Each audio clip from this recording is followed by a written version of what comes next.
చూపించబోతున్నాను.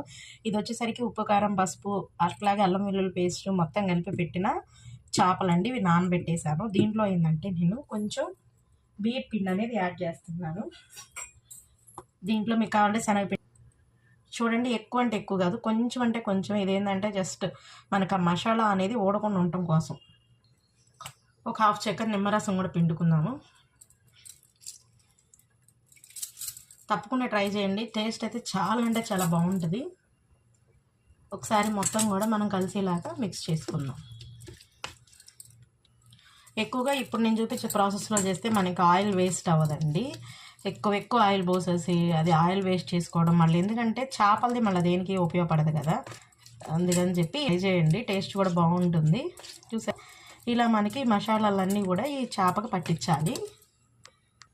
ఫ్రై కోసం ఇట్లా ఫస్ట్ నేను తీసుకుని ఈ ఇట్లాంటి ఆయిల్ తీసుకుని కాస్త వేడవను. ఇప్పుడు ఫస్ట్ ఆయిల్ హీట్లో ఉందండి. దీని ఏంటంటే తక్కువలో మంట అనేది చక్కగా ఇప్పుడు సరిపడే ముక్కలు వేసుకుని ఫ్రై చేసుకోవడం.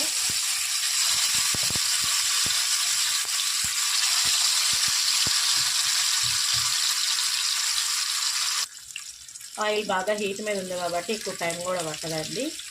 ముక్కలు వేసుకున్నాక మంట అనేది మనకి ఏడంలో కానీ సిమ్లో కానీ పెట్టండి. ఫస్ట్ అయితే ఆయిల్గా ఉండాలి, అప్పుడే ఫిష్ అనుకోకుండా బాండిది.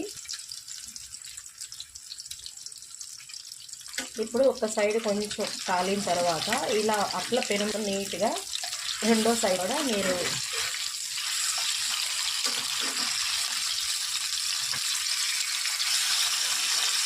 ఇలా రెండో సైడ్ కూడా తిప్పుని కాల్చుకోండి.